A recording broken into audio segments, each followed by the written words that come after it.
Y sin perderlo, de pronto vamos a ir a otro pasaje. Quiero enseñar algo rápido. Yo he sido una apasionada por los trabajos de grupos pequeños. ¿Por qué he sido apasionada por el trabajo de grupos pequeños? Porque en el trabajo de grupos pequeños yo conozco a la gente. Porque en el trabajo del grupo pequeño podemos cuidar con excelencia a la gente.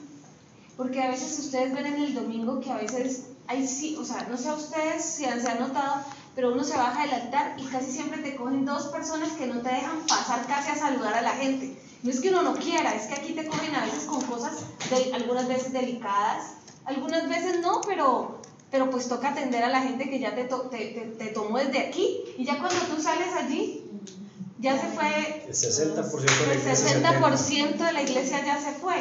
Y yo a veces les digo a mis hijos, ¿vino tal? Porque a veces no alcanzo a saber si vino o no vino este o este otro, y ellos son los que me mantienen como a veces como al tanto. Pero para un líder de célula es más fácil. Yo sé si los 5 o los 10 míos vinieron. Entonces él no tiene que mirar a toda la iglesia, sino que él le hace su listado rápidamente y sabe quién no está viniendo, porque a veces pasa que uno puede verse distraído por lo que les comentaba y lleven 2 domingos o 3 domingos alguien sin venir.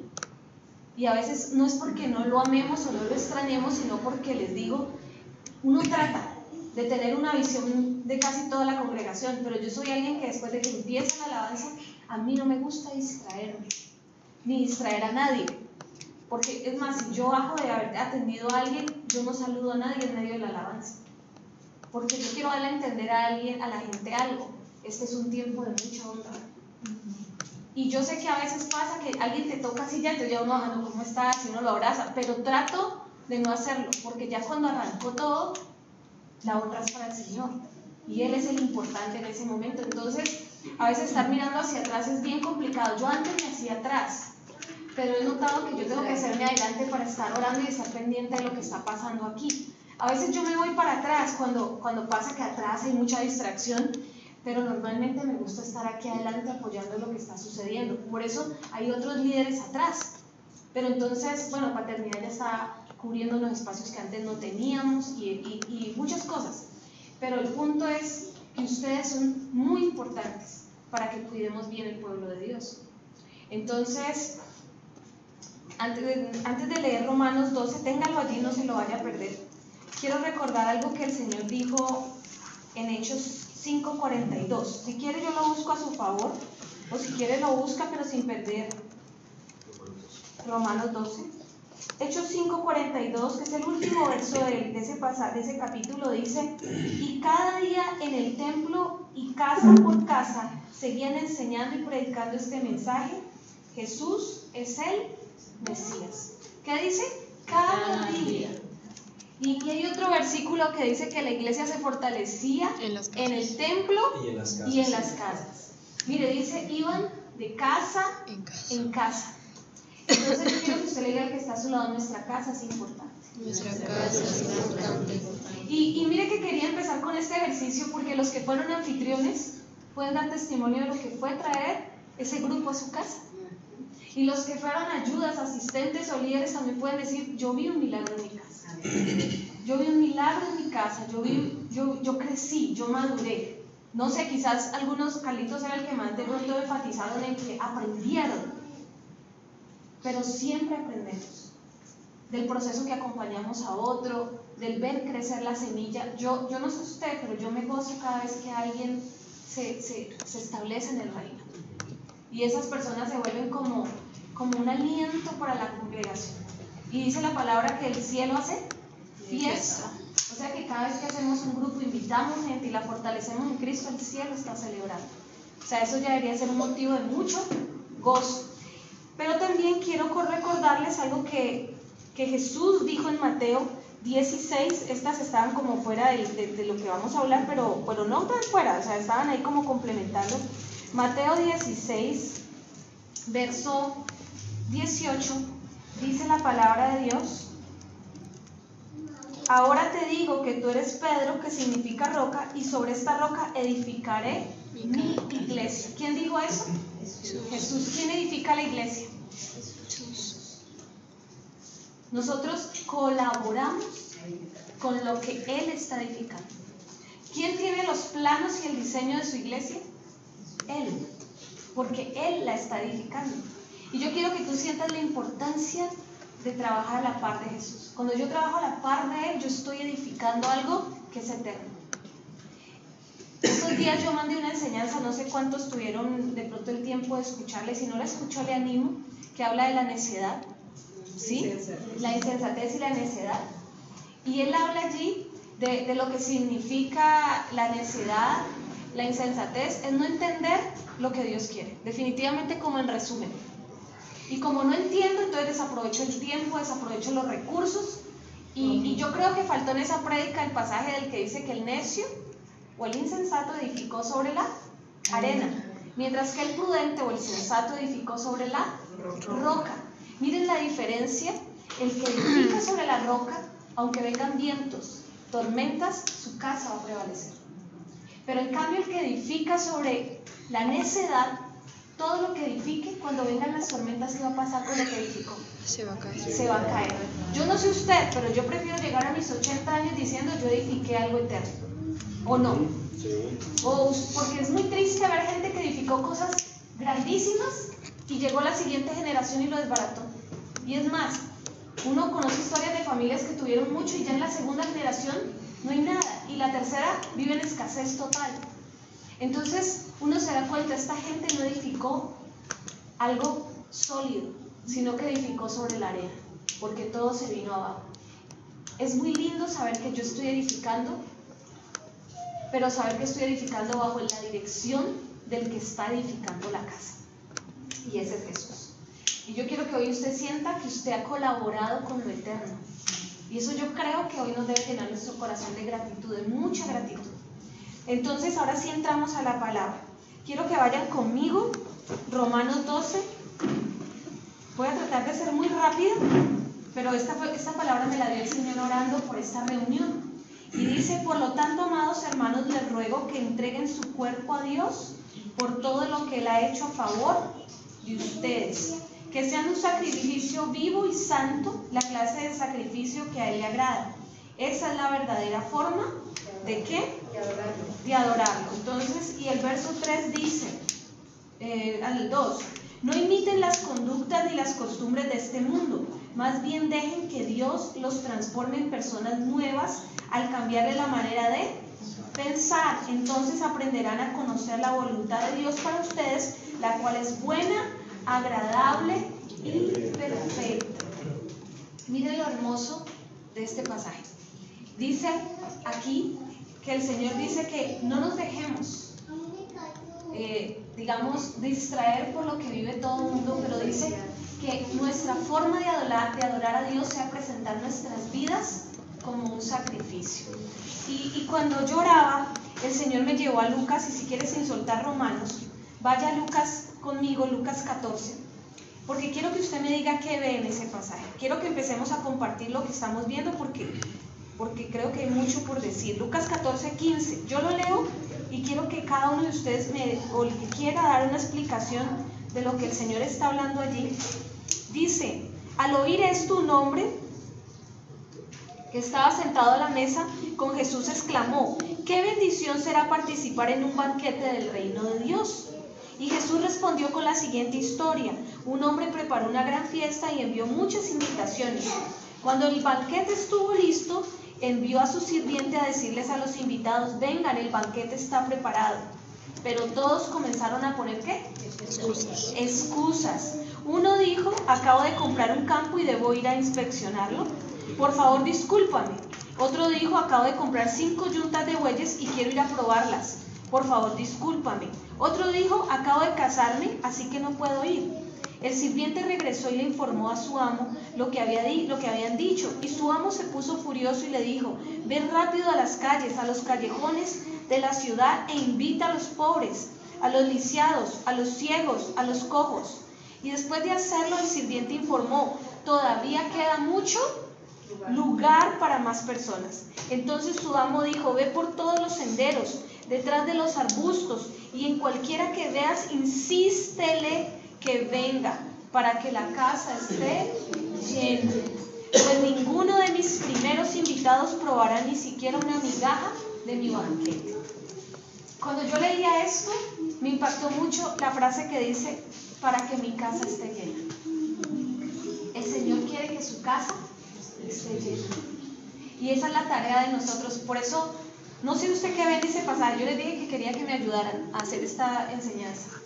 ¿Qué ven en ese pasaje que acabamos de leer de Lucas? Pues que este señor, que era alguien supuestamente importante, o por lo menos tenía un alto concepto a sus amigos, ellos no lo valoraban igual.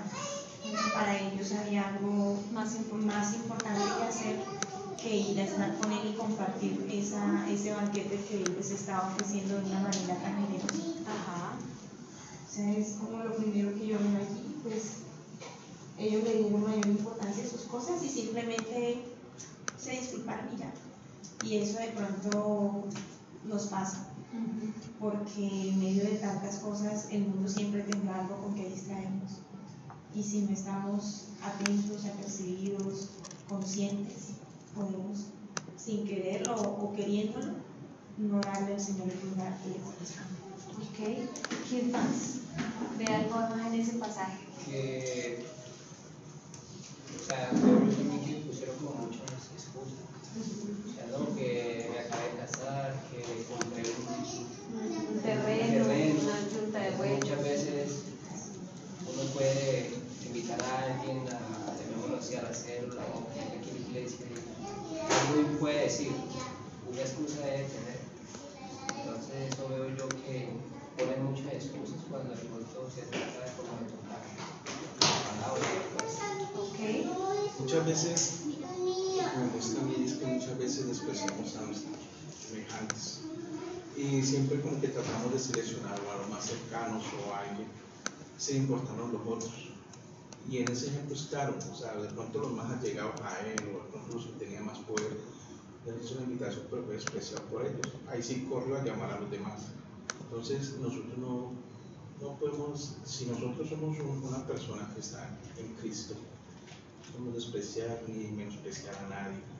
Siempre la invitación debe ser para todo el mundo. Y no esperar que nos pase algo para correr a buscar a los demás. Ok, ¿alguien más? Pues es que más adelante cuando dice que vaya y traiga a los pobres, los mancos, los cojos y los ciegos, pues yo pensaría que nosotros que fuimos insertados allí seríamos este grupo, ¿no? Puede ser. Porque pues en primera instancia el Señor vino por el pueblo. Primero vino por los... Ajá. por el pueblo y después, digamos, nosotros. Exacto, dice la palabra que a los suyos vino y los suyos no le recibieron o no le reconocieron. Entonces allí estuvo la oportunidad para los que no eran del pueblo. Y ahí caemos todos. Pero aplicándolo a las células, ¿ustedes cómo lo ven ahí?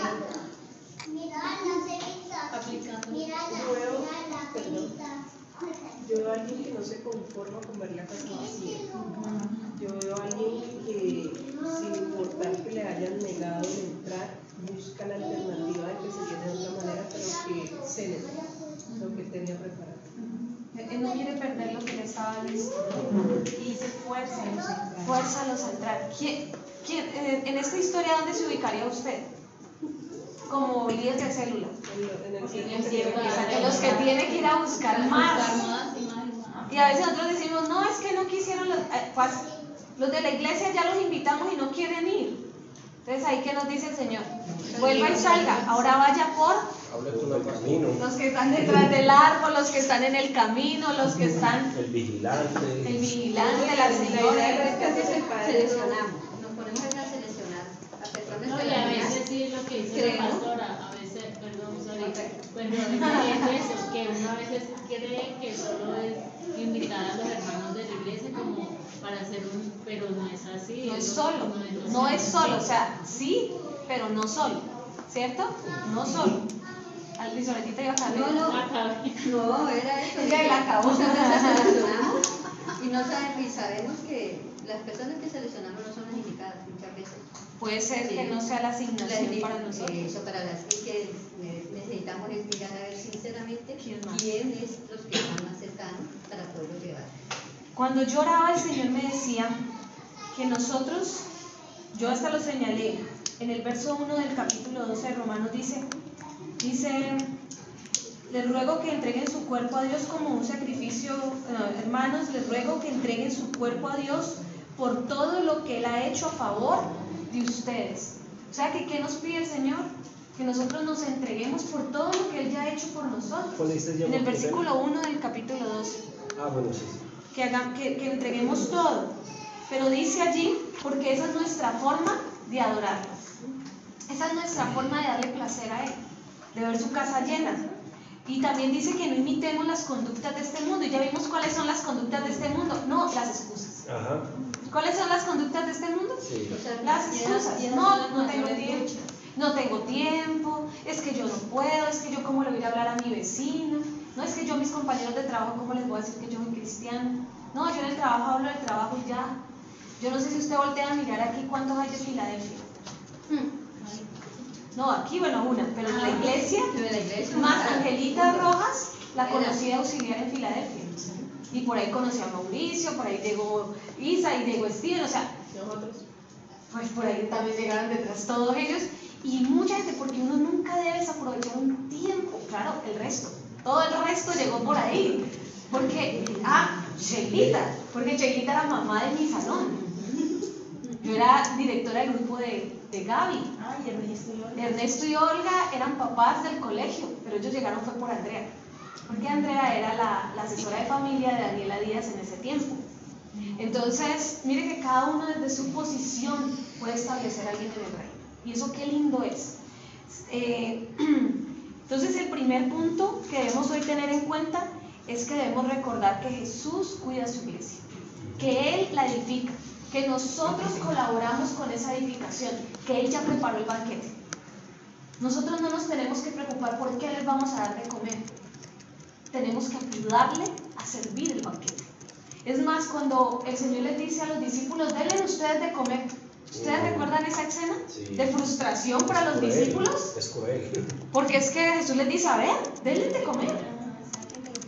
Entonces ellos le dicen, vamos y gastamos todo lo que tenemos. O sea que sí tenían el recurso, porque nunca dice no tenemos, en comida para ellos.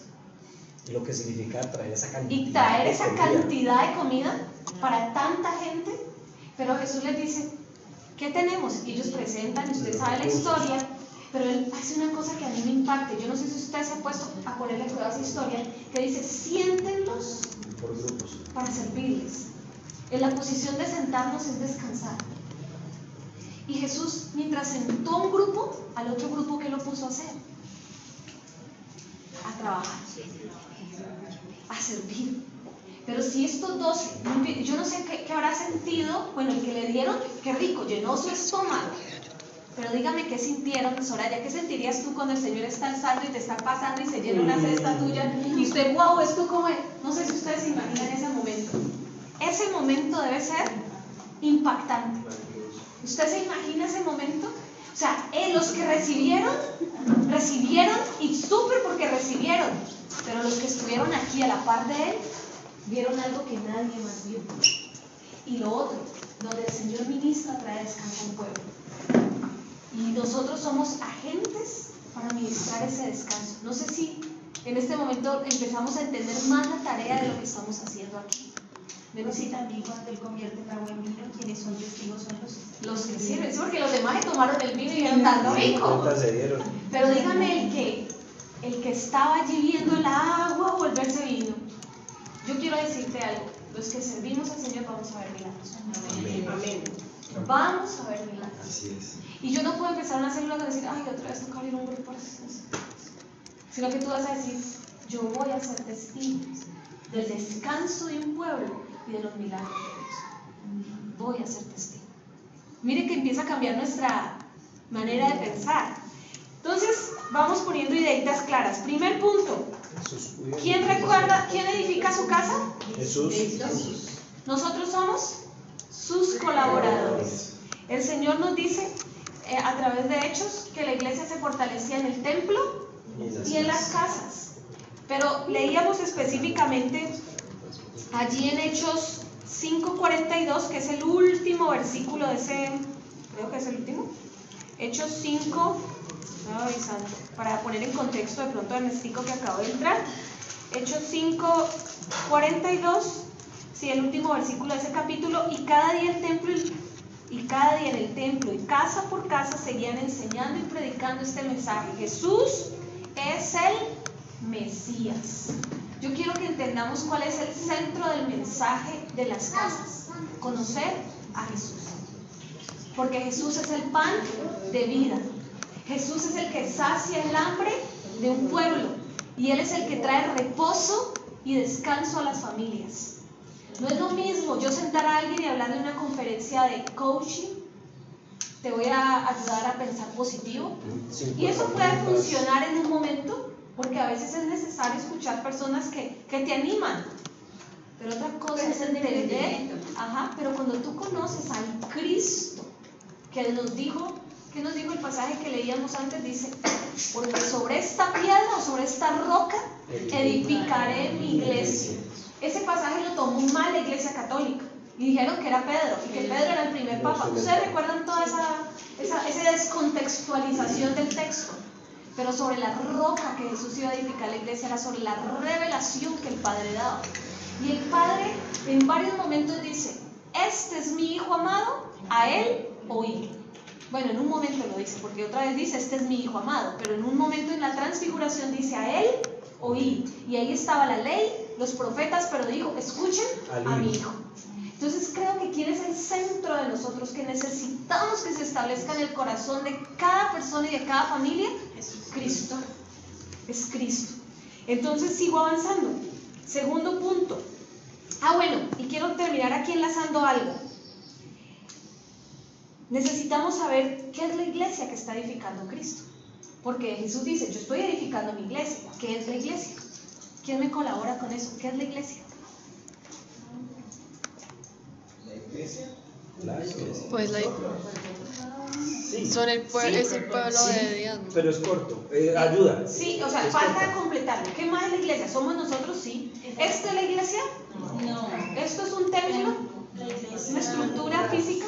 es la representación de Cristo en la tierra. Es el representante. Sí, Es la novia. Es el representante de Cristo en la Es tierra. la novia también. Es la novia. ¿Algo más? ¿Qué más es la iglesia?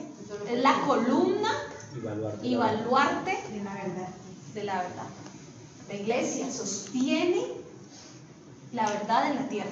Cuando la iglesia sea quitada, el Espíritu Santo se va y aquí no queda verdad. Por eso dice la palabra que muchos querrán morir y no hallarán la muerte. ¿Sabe cuál es lo peor que le puede pasar a un ser humano? Ya no volver a ver a Dios. No volver a Dios. Esa es la segunda muerte. Horrible. Eso es lo peor. ¿Sabe por qué todavía hay consuelo en la tierra? Porque todavía el Consolador está aquí. Nosotros somos la columna de la verdad en la tierra. La iglesia que está edificando Cristo es su cuerpo. Él está edificando su iglesia. Por eso nosotros hemos tratado de sacar una palabra. Voy a la iglesia, voy a la congregación, me voy a congregar, voy a la congre, si quiere, como los mexicanos, ¿no? Ellos dicen la congre. Pero nosotros aquí, este es un templo, que si mañana nos viene persecución, la iglesia no puede desaparecer. Porque la iglesia se va a dar maneras de reunirse, que la iglesia somos todos. Ahora quiero que entendamos por qué la importancia del grupo pequeño. Porque en el grupo pequeño, Elisa porta un don de Dios, Alex porta un don de Dios, Sheila porta un don de Dios. ¿Y sabe qué pasa cuando ellos se unen a enseñar? Ellos establecen la verdad de Cristo en medio del grupo. Mire que en el grupo pequeño queremos quitar algo, que solamente una persona hable. Porque aquí queremos prepararnos para que un día, yo no sé cuándo, cambiemos la estructura del servicio. Donde una persona habla, esto todavía es católico. Uno habla y los demás ¿qué? Y saben, les quiero contar algo, y los demás no leen la Biblia. Diga triste, dígale que está a su lado, eso es muy triste. Ese es el modelo católico. Mire, cambiamos de cura por pastor. No, ni siquiera es católico, es griego. Bueno, es Desde griego. antes, la forma Pero amor, pues pedagógica. igual eso viene, pues sí, vino del concepto griego donde una sola persona sabe, los demás se sientan. Y acuérdese lo que pasó en un tiempo del oscurantismo. La Biblia se recitaba en latín, el pueblo ni entendía cómo salía la gente después de estar allí. Yo, En latina. en latinada. Pero yo sabe que pienso que por la pura misericordia de Dios y el amor de muchos, quizás había momentos en los que alguien entraba en paz, pero no porque el cura administrara algo, no porque el Espíritu Santo tiene misericordia del que cree. Entonces, pero nosotros no podemos seguir repartiendo modelos que Jesús no enseñó. Mire, Jesús se reunía y empezaba a charlar. Y él ponía un tema. ¿Y qué hacía? El otro preguntaba, el otro decía, ¿quién dice que soy yo? El otro contestaba. Y El los otro- niños estaban ahí, pastor. ¿Ah? Y los niños estaban Los ahí. niños estaban ahí, los adultos estaban allí, los ancianos estaban allí. ¿Y sabe qué es lo lindo? Todos crecían. Porque es que un día, nosotros no sabemos cuándo. Yo ayer le decía a Alejandro, me decía, mamá, es que la homosexualidad se está alimentando tanto socialmente porque la gente quiere, los gobiernos quieren evitar la sobrepoblación de la tierra. Y esto de las comunidades homosexuales es simplemente una estrategia. Entre más se levante homosexualidad, menos población va a haber en la tierra. Y no sé usted si ha mirado, pero desde los gobiernos las casas ahora son con una habitación más fuera de la de los papás. Ahora venden casitas así de chiquitas o apartamenticos así de chiquitos donde las vallas publicitarias de venga, compre casa, ahora es con un hijo, a veces hasta con un perro, ya ni hijos. Sí. Hace tiempo, no sé usted, pero yo recuerdo las vallas publicitarias de mi época y eran 3 hijos. Sí. No sé. Tres hijos. Perro, el gato, la suegra. Y la suegra metida. Y a veces la suegra, mire, eso estaba en las vallas. Y un perro y un gato. Y el perrito y el gato. Eso era una familia. Esos tres animales. Pensemos en los años 90, 80, esa era la foto que ponían de las familias. Papá, mamá, 3 hijos, perro, gato, suegros. Después quitaron a los suegros. El primero. Después quitaron a los animales. Después quitaron a los hijos. Y ahora ya hay proyectos donde solamente hay 2 jóvenes súper divertidos solos para comprar su casa. Y ya hay así de jóvenes que dicen, yo me caso pero no tengo hijos. Porque esto todo es una estrategia de gobierno. Y lo que me decía Alejo, yo le decía, sí, hijo, eso es verdad, pero va a llegar un día en que esto se le va a salir del control a los gobernantes. Y cuando esto salga de control, todo lo de la homosexualidad y todo lo que conlleva esta perversión, Cambiar las leyes. se cambian las leyes, empiezan una persecución contra ellos y los empiezan a acabar. Porque miren la historia, toda la historia vuelve y se repite, cíclica. Les digo una cosa, a la iglesia le espera persecución. ¿Cuándo? No sé. No sé. Puede que nos toque verlo a nosotros o puede que le toque verlo a nuestros hijos. Pero para ese día la iglesia tiene que estar tan fuerte que pueda sobrevivir a una tremenda persecución. Entonces, eso no sé por qué salimos allí. El pueblo judío sobrevivió casi 2000 años sin templo, sin nación, porque habían casas. Porque habían casas donde papá y mamá compartían la palabra, enseñaban la doctrina a ya sus sé por qué llegué generaciones. ahí. ¿Por qué llegué allí? Porque estamos llegando a un servicio los domingos donde alguien me predica, pero yo no leo entre semana la Biblia. Yo no la estudio. Ni siquiera, es mucho, yo creo que muchos dicen, "Ay, ¿dónde dejamos la Biblia? No, está abajo de la cama del perrito, no sé dónde estaba. Y no leemos la palabra. Diga ya. Mía culpa. Sí, porque esto no es solo, yo siento que es un engaño en el que ha entrado la iglesia. Mire, cuando yo llegué a los caminos del Señor no es por nada, pero esa generación de los 90 era apasionada por comer la Biblia. Eso era literal. Nos reuníamos lunes, martes, miércoles, jueves, viernes a estudiar la Biblia, sin que ningún pastor nos citara. ¿En la casa de quién? Yo creo que a ustedes también les tocó esa época. No, en la casa de tal, y todos corríamos a estudiar. Yo ahora hice memoria de eso, ¿verdad? Pensaba en el respiro que me tocó esa época. Concursos con conocimiento. Y yo me acuerdo que no había uno que no supiera la Biblia. Pero ahora usted les dice a José, y te pueden comer la historia que José subió al arca a los animales. Sí. Te la comen la historia. Porque no queremos leer la palabra. Porque estamos cayendo en un error. Bueno, Jesús edifica su casa. Jesús nos necesita edificando junto con Él. Sería muy lindo preguntarle, Señor, ¿tú qué quieres? Ajá. Del éxito. Su merced que es arquitecto. ¿Sí o no? Cuando usted va a edificar, usted tiene que preguntarle al dueño, ¿cómo quiere la sala? ¿Cómo quiere la sala? ¿Qué diseño quiere? ¿Cuántos son? ¿Cómo es que ahorita hay un montón de diseños, ¿no? O sea, que si son modernos, que si son minimalistas, minimalistas, no sé qué. Entonces, el diseñador, el de arquitecto no puede ir a decirle, la sala va a ser así y punto. ¿Qué tiene que hacer el arquitecto? ¿Cómo la quiere el cliente? Imagine que usted pagando para que le pongan la casa que el arquitecto quiere, cuando Jesús ya pagó con su sangre por su iglesia. Tremendo, ¿cierto? Entonces, en los grupos pequeños hacemos dos cosas: evangelizamos y cuidamos. No puedo solo cuidar, tengo que evangelizar.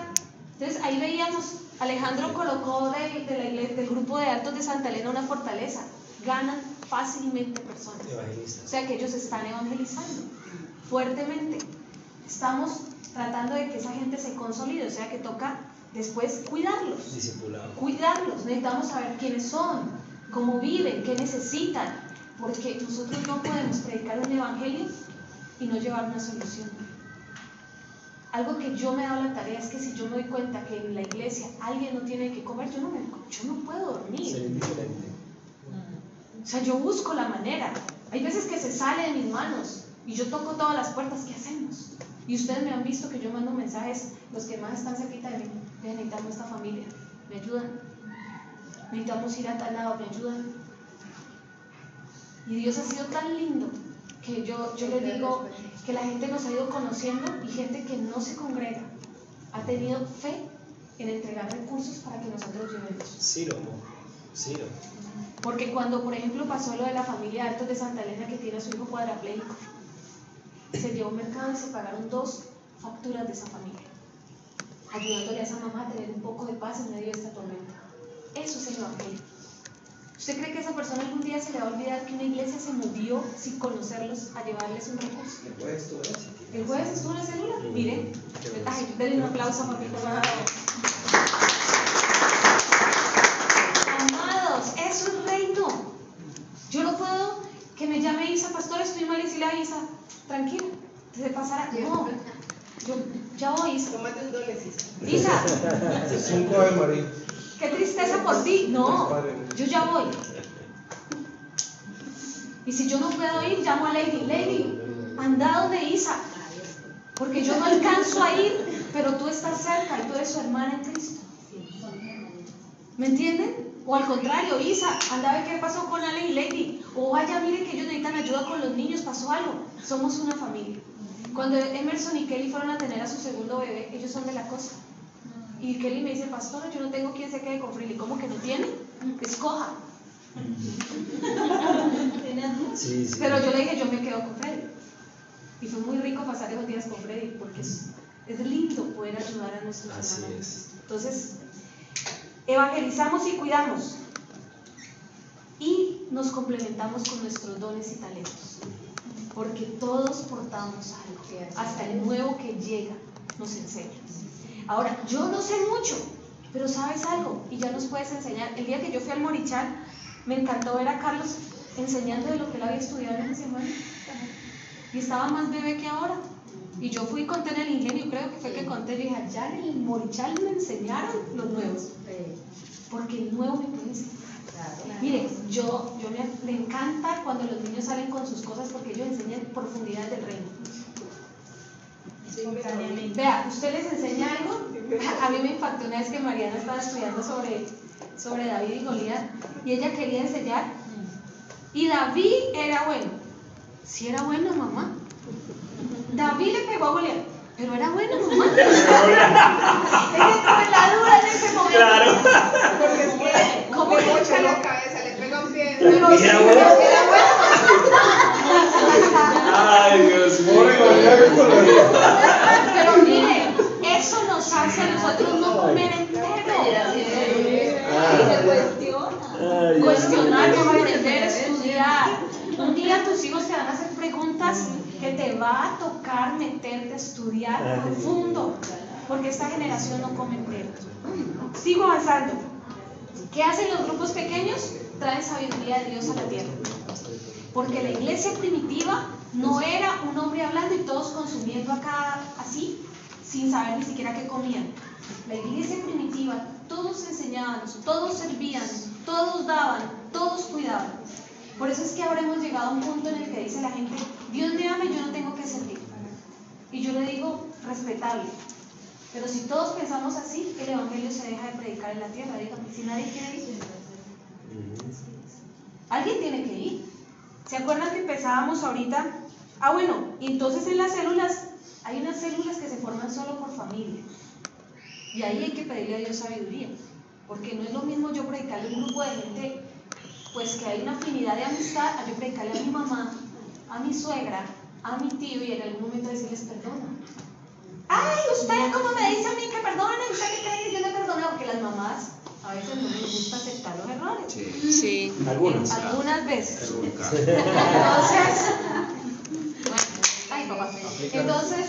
Entonces, no, yo sé que ese es un punto. Entonces, el que le toca células familiares tiene que pedirle a Dios sabiduría.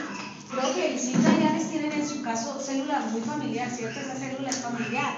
Aunque hay amigos, pero ahí es muy familia.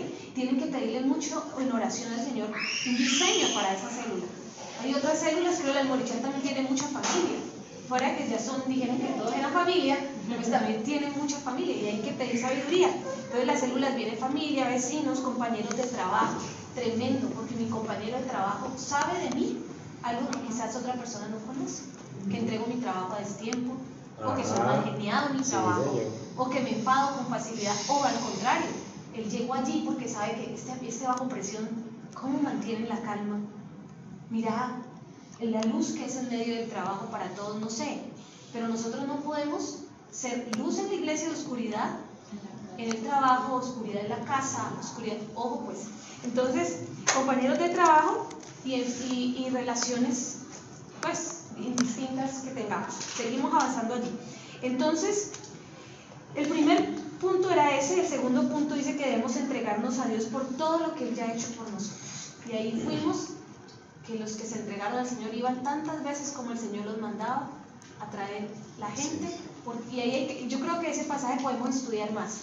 Porque los primeros tenían unas características, los segundos otras, los terceros otras, y ahí de pronto nos pasaríamos un rato estudiando ese pasaje, que le animo a que lo estudie y dígale, Señor, ¿por qué pusiste árboles? ¿Por qué pusiste un poco de cosas que el Señor nunca deja sueltas? Esto estará para que de pronto lo estudiemos para la próxima. ¿Señor? Sí, una aporte. Hoy en la mañana leíamos sobre las 10 vírgenes, ¿no? 5 sensatas y 5 insensatas. De esas 5, digamos 5 portaban la unción, portaban el aceite, pero el texto dice que las 10 se durmieron.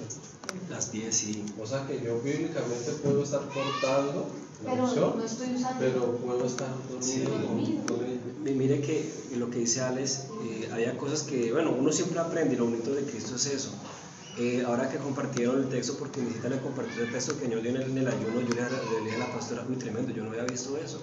O sea, realmente se puede portar la unción, se puede portar el llamado, se puede ser un sensato incluso, pero estar dormido. Estar dormido, no estar apresto, viene el amado, tremendo. Y lo del pasaje que comparte la pastora, yo no había visto que fue el mismo siervo, ¿no? Y que fue a tres comunidades diferentes. Pero fue, realmente, o sea, si este grupo no me escucha, voy a otro, pero voy a otro, o sea, no dejo de ir.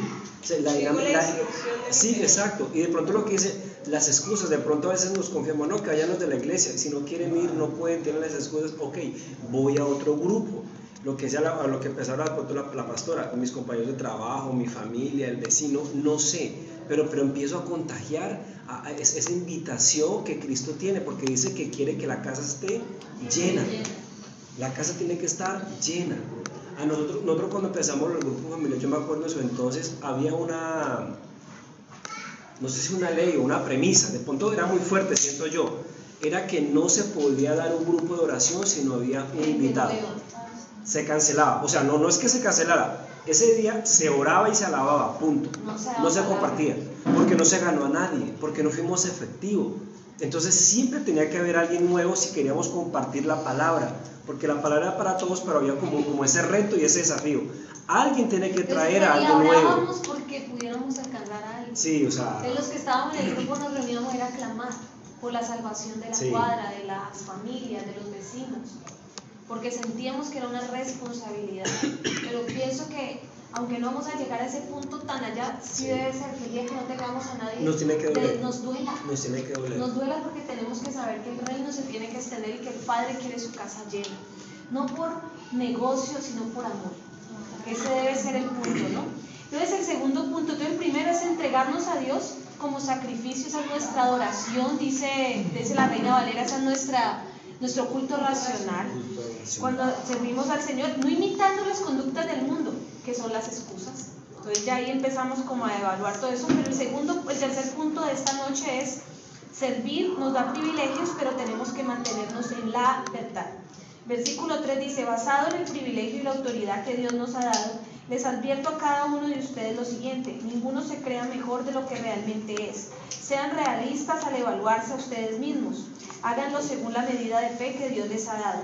Así como nuestro cuerpo, así como nuestro cuerpo tiene muchas partes, cada parte tiene una función específica, el cuerpo de Cristo también. Nosotros somos las diversas partes del cuerpo y nos pertenecemos unos a otros.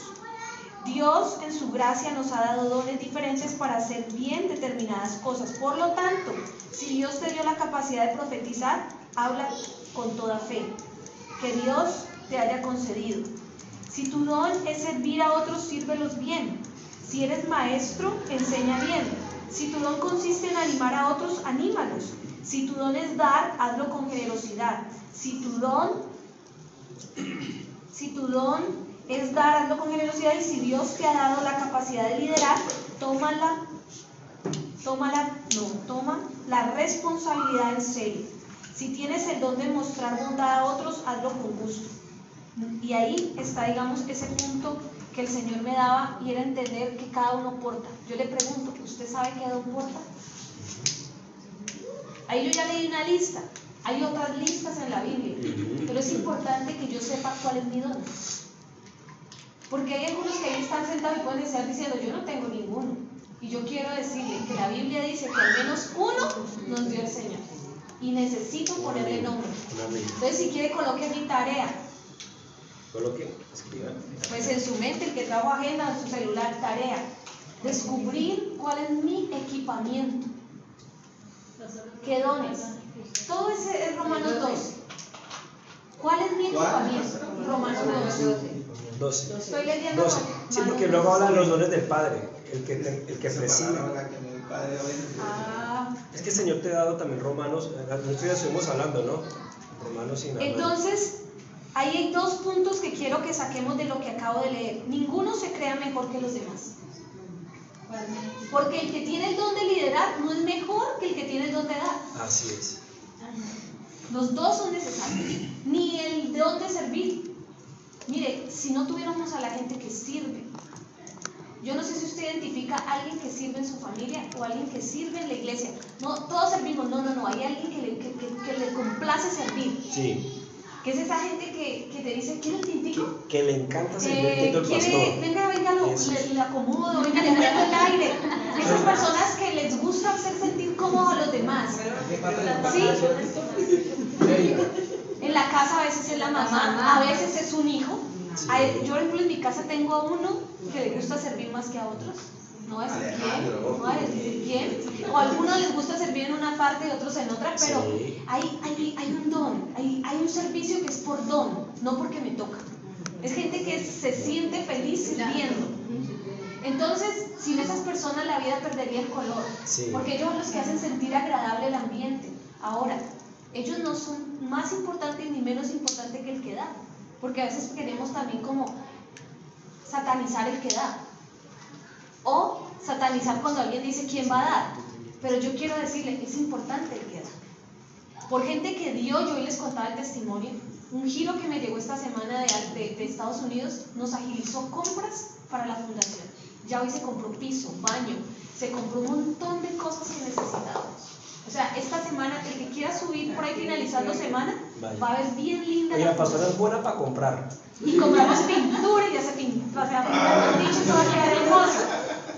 A mí me dieron un descuento y ella sacó otro descuento. Ay, a ver. Sí, eso fue tremendo. No, yo no fui, eso fue sin culpa y después ya después. Él me dice, vaya, compre, si yo había escuchado 120, y yo le digo a la muchacha porque habíamos cotizado. Y le hace varios miedo, lugares. yo sola, dime. Y yo él me manda en esa Metemos olla a a la olla. caminar y yo llego al lugar y le digo, mira, dame el extractor de 120. Y ella me pasó uno y yo lo pagué y me vine y Rolando me dice, salía 136, a eso lo había cobrado a él. Yo no, yo pregunté, ¿cuál? Dame el de 120. O sea, yo nunca le puse precio a su extractor. De 120 voltios. Y ella me lo dio, o sea, yo le dije, "Dame el de 120". Y él me dijo que es que yo le había Bueno, entonces ninguno se crea mejor ni menor. Somos importantes. Todos somos importantes.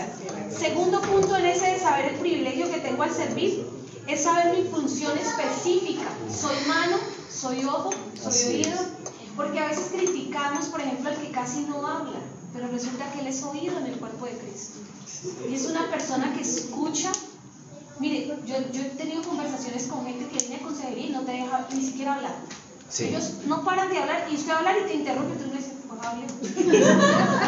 ¿Qué hace uno? Aconséjese solo. Pero también a veces uno necesita hablar con alguien y no sé si a usted le ha pasado, gente que usted necesita porque esa persona es decisiva en una decisión y usted le va a contar y te deja con 2 palabras y no te escucha el resto. ¿No les ha pasado? Y usted queda diciendo, pero no alcancé a decirle tú, te dejó en la mitad de la conversación. Porque el saber escuchar también es un don. Entonces necesitamos gente que escuche. Mire, también yo digo algo, a veces cuando la gente habla tanto, yo digo, necesita hablar. Dejémoslo, porque ahí está sanando. ¿Y si el mujer ¿Se desahogó? Ay, aunque yo he hablado con hombres que no paran de hablar también. ¿Tienen más quejas? Bueno, tercer punto, y ese es el que yo quiero que hoy usted lo grabe en su corazón. Está en el verso 9. No finjan amar a los demás. Diga el que está a su lado, no finjamos que amamos a los demás. Tenaz. ¿Cuántas veces a usted le han dicho, yo te quiero mucho, pero usted sabe que quiero salió vacío? ¿Usted ha sentido eso alguna vez de personas que dicen te quiero, pero en el fondo ese te quiero sonó tan vacío, más vacío que... me quiero lejos de aquí? Sí. Suena vacío. No lo siente. Mire que los niños los niños son expertos en saber quién quiere y quién no los quiere. Y normalmente ellos se hacen a la par de la gente que los quiere. Y hay gente que les puede hacer monachitos, traerles dulces, pero dicen, este no me quiere, aunque me traiga el dulce. Está fingiendo. Entonces dice el versículo 9, no finjan amar a los demás, ámenlos de verdad, aborrezcan lo malo, aférrense a lo bueno, ámense unos a otros con un afecto genuino y deleítense en el honrarse mutuamente. No sean nunca perezosos. ¿Qué dice? No sean nunca perezosos, más bien trabajen con esmero y sirvan al Señor con entusiasmo. Dígale que está a su lado, vamos a servir al Señor con entusiasmo. Alégrense por la esperanza segura que tenemos. Mire esto, alégrense por la esperanza segura que tenemos. Tengan paciencia en las dificultades y sigan orando. Estén listos para ayudar a los hijos de Dios cuando pasen necesidad. Estén siempre dispuestos a brindar hospitalidad. Estén siempre dispuestos a brindar hospitalidad. Quiero leerles, yo ya voy terminando. Corintios 12 termina con un versículo. Corintios 2, primera de Corintios 2. Por lo tanto, ustedes deberían desear encarecidamente los dones. ¿Me están escuchando esta parte? Dice Pablo, por tanto, ustedes deberían desear encarecidamente los dones que son de más ayuda. Pero ahora déjenme mostrarles una mejor manera de vida que supera a todos los demás. Y sigue Corintios 3, que habla de la preeminencia del amor. Ay, qué bueno. El Señor dice en Corintios 12, si usted lo quiere leer, primera de Corintios 12 habla de todos los dones. Y Él dice, pidan los mejores. Y él dice, pidan el de hablar en lenguas, pidan el de profecía. Él dice cuál es pedir. Sí. Pidan los más excelentes, porque los dones se piden. Se anhelan, se desean. Hay gente que no desea nada, entonces por eso no tiene nada.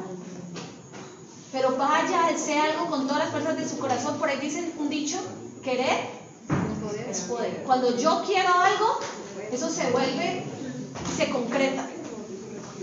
Yo me gozaba de ver cuando empiezan las familias, eso, Sebas, déjalo prendida. Cuando las familias empiezan, queremos casa, y de repente de verdad la quieren, y porque la quieren hacen ahorro, porque la quieren, y cuando la compran, ellos están viendo que querían algo y lo establecieron porque lo soñaron, lo creyeron y caminaron en pos de eso. ¿Sí? Entonces, amados, tenemos que desear los mejores dones. Pero el apóstol Pablo dice, pero déjenme mostrarles una mejor manera de vida que supera todas las demás. Y ahí empieza, si pudiera hablar todos los idiomas del mundo, de los ángeles, pero no amar a los demás, yo solo sería un metal ruidoso. ¿Qué son la gente que no ama a los demás? Como que dice mucho tilín, tilín y nada de paletas. Ahora usted se puede dar cuenta por qué lloro y no pasa nada. Diga, ay. No estoy amando. Mire, si usted empieza a amar esta ciudad, usted le va a doler. Si usted empieza a amar a los jóvenes, usted va a llorar por los jóvenes en las madrugadas. ¿Hace cuánto no lloras por algo que no sea tuyo? ¿Cuántos han orado llorando? ¿Algún día? ¿Por qué lloró? Porque era una situación dura, ¿cierto? Porque te dolía. Cuando uno tiene enfermo un hijo, ¿cómo ora? Isa, usted cuando tuvo a Sara en la clínica, ¿cómo oraba? Ay, Señor, si quieres sanar a Sara, ¿Y cómo orabas, Steven? Yo creo que eso fue, me duele aquí, Señor, que me duele a mí, pero no a ella, ¿sí o no? Ora con fe y creyendo que Él es el que va a hacer. Yo siempre le digo a los intercesores algo. ¿Cómo quieres que oren por ti el día que tú estés enfermo? Ora sí por los que están enfermos. Porque yo no creo que cuando a mí me llama alguien y me dice, pastor, estoy enfermo, ¿usted quiere que yo haga una oración? Ay, sí, Señor, sanalo. ¿Usted quiere que yo me meta con usted y decir, Señor, desata, abre los cielos? Padre, ¿qué no estamos viendo? Mire, yo hay momentos en los que me tengo que parar porque me está dando sueño y yo, Señor, todavía no sé cómo orar, no sé, Padre. Y yo empiezo a caminar por mi casa hasta que siento el dolor de Isa, de Alex. Tengo que sentirlo porque si no yo no voy a poder orar por ellos. Si no, yo soy solo ruido. A mí me sucede mucho es con mis niños, a los del colegio. Porque los amas. Sí, o sea, me duele tanto, yo decía, hasta no sé, he tenido de llorar por comentarle a la coordinadora lo que está pasando y me dice, no te involucres mucho en eso.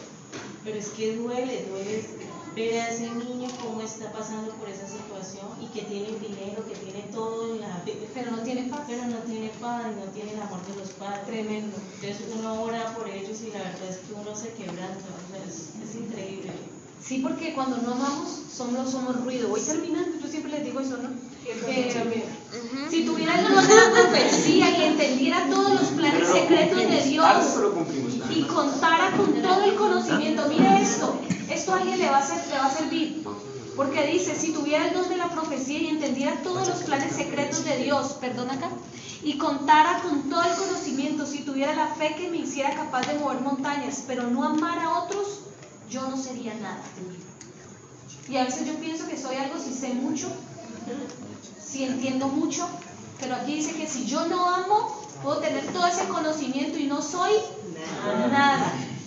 Si diera todo lo que tengo a los pobres, ahí está para el que tiene el don de dar, y hasta sacrificar a mi cuerpo, podría jactarme de eso, pero si no amara a los demás, no había logrado nada. Por eso es que Dios ama al que da la Y hay una parte que yo he hecho este ejercicio muchas veces, pero quisiera que hoy lo haga usted con su nombre. Coloque su nombre. Por ejemplo, Rocío es paciente, bondadosa. Rocío no es celosa ni fanfarrona. Y yo quiero que usted vaya diciendo su nombre allí. Yo voy leyendo. Cuando yo diga la palabra amor, usted va a decir su nombre. Diga, el amor es paciente, bondadoso. El amor no es celoso, ni fanfarrón, ni orgulloso, ni ofensivo, no exige que las cosas se hagan a su manera, no se irrita ni lleva registro de las ofensas recibidas, no se alegra de la injusticia, sino que se alegra cuando la verdad triunfa. El amor nunca se da por vencido, jamás pierde la fe y siempre tiene esperanza y se mantiene firme en toda circunstancia. Así es. Amén. Cada vez que usted se sienta, vaya a leer ese pasaje. Porque ahí dice que somos hijos de Dios y si Dios vive en mí, el amor de Dios se expresa a través de mí. Entonces, el cuarto punto es no finjamos amar a los demás, amémoslo. Porque ahí es cuando lo que yo porto tiene poder. Cuando yo amo, las cosas cambian. No es lo mismo una clase de matemática de un profesor que no ama su clase a un profesor que ama su clase y ama a sus estudiantes. La clase cambia. En ese caso hay profesores que aman su conocimiento. Pero no aman a la gente. Entonces la clase es vacía. Entonces se vuelven solo ruido. Quiero, en el verso 16 del capítulo de Romanos 12, ya vamos terminando, sino que el Señor me dijo que le diera esa palabra y tengo que ser exacta. Verso 16 dice, el verso 16, ¿cuál íbamos? No, porque leí hasta el 15 cuando dije no vengan a amar a los demás. El verso 16 ya dice del capítulo 12 de Corintios, dice, de Romanos, perdón, vivan en armonía unos con otros, no sean orgullosos como para disfrutar de la compañía de la gente común. O sea que el Señor nos manda como quinta cosa que nos disfrutemos. No puedo ser tan orgulloso para no disfrutar a mi hermano. O sea que cuando yo no disfruto a mi hermano en Cristo es porque yo creo que, o sea, yo soy un orgulloso. Me creo más. Yo tengo que aprender a disfrutarme. Yo no sé, pero yo me disfruto a la gente de Altos de Santa Elena. Yo me disfruto a la gente del Nietzsche. Yo me disfruto, a donde me lleven yo me disfruto. Porque he aprendido algo. Todos portan algo. Y yo no sé cuál de esos que está allí sentado, quizás hasta es más grande que nosotros. Que una vez se gana una persona y usted no sabe si se está ganando el próximo evangelista, el próximo adorador reconocido en las naciones. Y a usted de pronto nadie lo va a conocer, pero a esa persona la va a conocer todo el mundo. El verso 17, dice, ay Señor, nunca devuelvan a nadie mal por mal, compórtense de tal manera que todo el mundo vea que ustedes son personas honradas. El punto 6 es debo ser testimonio. Para poder yo servir al Señor debo ser testimonio. Que nadie diga, vea, se coge, se quita, se habla, no, mejor dicho. El verso 18, hagan todo lo posible por vivir en paz con todos. O sea que el punto 7 es vivir en paz. Y el último verso, no les leo lo otro, usted lo lee en su casa. El verso 21 dice, no dejen que el mal los venza, más bien venzan el mal haciendo el bien. Entonces el último punto es venzamos el mal haciendo el bien. Esta fue la palabra que el Señor nos dio. El mal va a ceder cuando el bien brilla. Entonces, ya evaluamos las células, de pronto no así como si ya, donde no debemos poner 5 o 10, pero vimos que el trabajo que se hizo valió la pena. Valió la pena por Karen, valió la pena por la familia González Rojas, que recibió y vio al Señor obrando su vida. Bueno, gloria a Dios por la sanidad de la familia de doña Judy, que ha ido sanando progresivamente y se han estado acompañando, por lo que aprendió la familia Orrego Arias, por verlos a ellos tres aquí. Yo no sé cuánto le dan gloria al Señor.